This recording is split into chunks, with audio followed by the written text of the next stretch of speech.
There is a man sitting across from you right now. He doesn't speak much. When someone insults him, he doesn't flinch. When someone ignores him, he doesn't adjust his behavior to be noticed. When someone criticizes what he built, he listens and then keeps building. You look at him and you think, he must not care. But that's not it. He cares deeply. He just learned something most people never figure out. That the moment you take something personally, you hand that person the controls to your mind. You give them your attention, your energy, your peace, your time. You let their words live inside you rent-free, reproducing, multiplying, rotting. And the worst part? Most of the time, they weren't even thinking about you. Here is a cold truth most people aren't prepared to hear. The way you interpret what happens to you says almost nothing about what actually happened. It says everything about how badly you need people to see you in a particular way.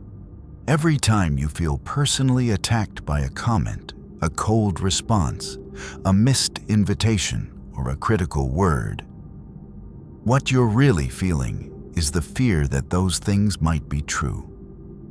That the person who said it saw something in you that you've been trying to hide. That's why it stings. Not because they were right, not because they were wrong, but because somewhere inside you, you haven't decided yet. The man who can be destabilized by words was already unstable. What the words did was simply reveal it. The first truth. Most people are not thinking about you. Here is something that should be liberating but somehow feels like an insult. You're not the center of anyone's world. The coworker who walked past you without saying hello. He was calculating whether his car insurance would cover the scratch in the parking lot. The friend who left your message unread. She was in the middle of a conversation she didn't know how to finish. The person who criticized your work. They went home, ate dinner, watched something on a screen, and forgot you existed.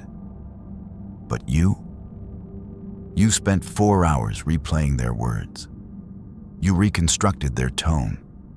You imagined their intentions. You built an entire story around a 3-second interaction that they don't even remember having. This is what taking things personally does to you. It makes other people's carelessness feel like a verdict. It turns casual friction into a court case where you're always on trial. And while you're sitting there rehearsing your defense, the other person has already moved on. They are living their life. You are living theirs. This isn't a small thing. This is time. This is mental energy. This is the slow erosion of your ability to think clearly because you have given too much processing power to people who didn't ask for it and don't deserve it. The first shift is simply this. Stop assuming you were the subject of the sentence. The second truth. Sensitivity is a door left unlocked. There is a type of person you will meet throughout your life who has no power of their own. They cannot build. They cannot lead. They cannot produce anything worth remembering. And so what they do instead, the only thing left available to them, is subtraction. They remove, they criticize, they diminish.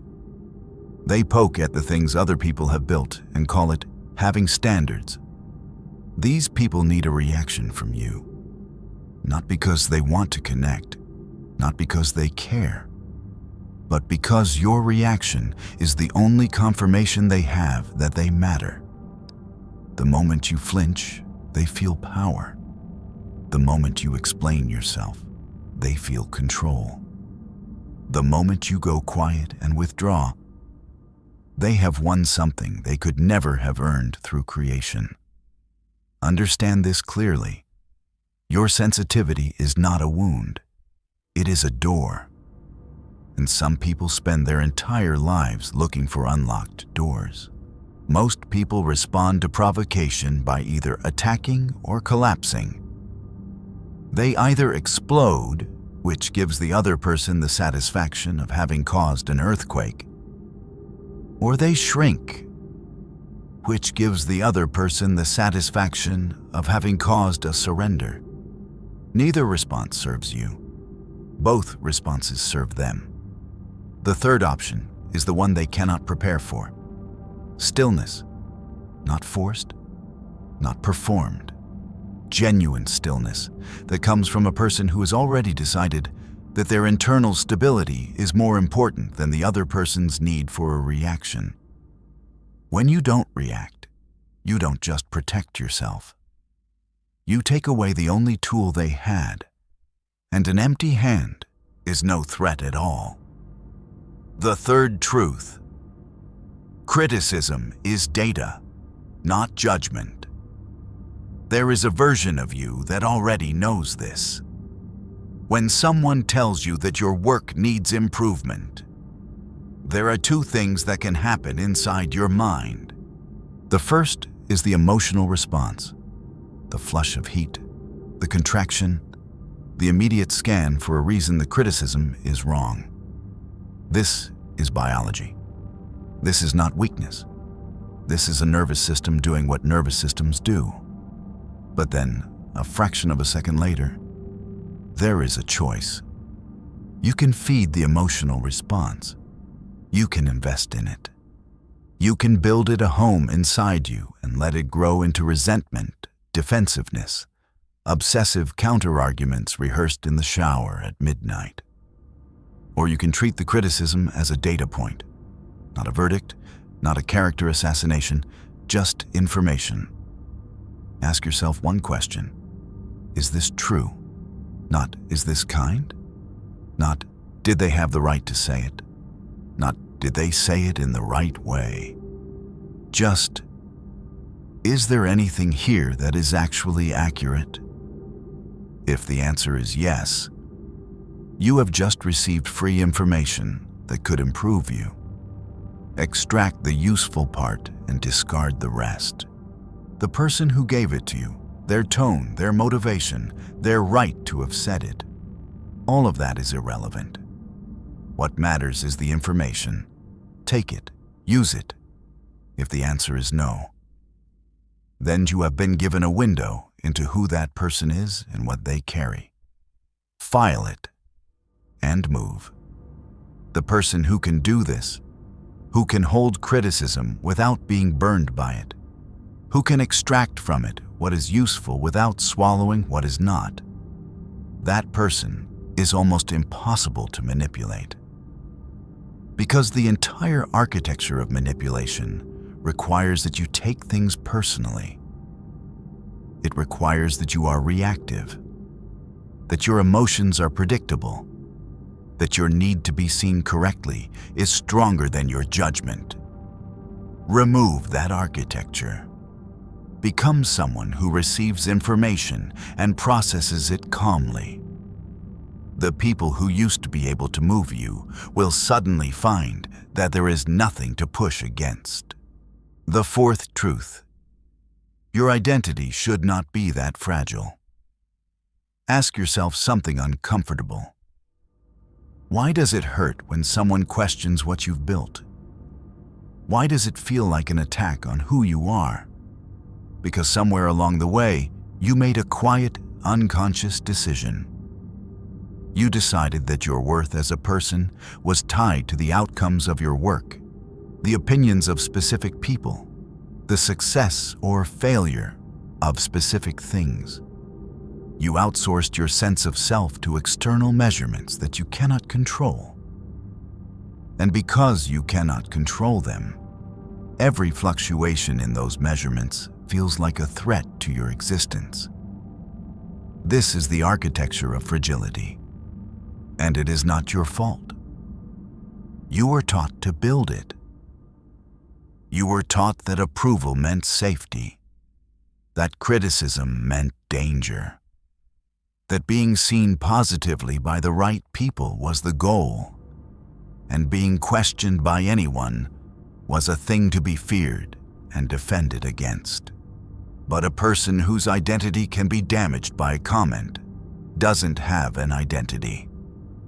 They have an image, and images are maintained by other people's perception. They require constant repair. They demand that you monitor every interaction for signs of damage. They make you exhausted, not from living, but from managing how your life looks to others. Identity, real identity, is not something that can be touched by words. It is not built from what people think of you. It is built from what you do when no one is watching, what you choose when there is no external reward, what you hold on to when everything around you is suggesting you let go. When your identity is built that way, criticism becomes background noise, not because you don't hear it, but because it cannot reach the part of you that matters. The fifth truth: detachment is not coldness. There is a misunderstanding you need to correct right now. When people say stop taking things personally, they assume it means stop caring. They picture a person who is numb, disconnected, impossible to reach. Someone who floats through interactions without being affected by anything. That is not what this is. Detachment is not the absence of feeling. It is the ability to feel without being controlled by the feeling. Think about a surgeon. In the operating room, something can go wrong. A complication appears. Time collapses. In that moment, the surgeon cannot afford to panic. The panic will kill the patient. So what does a good surgeon do? They feel the weight of the situation, fully, completely, without pretending it isn't there. And they act anyway. The feeling does not disappear. It is simply not in charge. That is what you are building when you stop taking things personally. You are building the capacity to feel the sting of a comment, to notice the frustration of being misread, to register the discomfort of conflict, and to keep moving. Without reacting, without collapsing, without losing track of where you are going. The person who achieves this is not cold. They are precise. They spend their energy deliberately on things that deserve it, in directions that serve them. They do not bleed energy into every wound someone else tried to open. And over time, people notice. They stop poking, not because they have become kind. People do not become kind by accident, but because they have learned that you are not a door that opens when pushed. You are a wall, quiet, still, entirely unmoved. The sixth truth: taking things personally is a form of arrogance. This one is uncomfortable. Stay with it. When you take something personally, when a stranger's dismissal ruins your afternoon, when a colleague's tone makes you spiral for hours, when an offhand comment follows you home, you are operating from a very specific belief. The belief that whatever just happened was about you, that their mood was your fault, that their criticism was aimed at the core of who you are, that their carelessness was a message. This is not humility. This is actually a form of self-obsession. It places you at the center of everything. It makes every event a signal sent specifically to you, about you, because of you. But the world is not a message written in your direction. People are absorbed in their own failures, their own fears, their own spiraling interior lives. The person who snapped at you was drowning in something that had nothing to do with you. The person who dismissed your idea was distracted by an argument they had at 7 a.m. that they haven't recovered from. The person who didn't invite you was making a decision based on their own comfort, not your worth.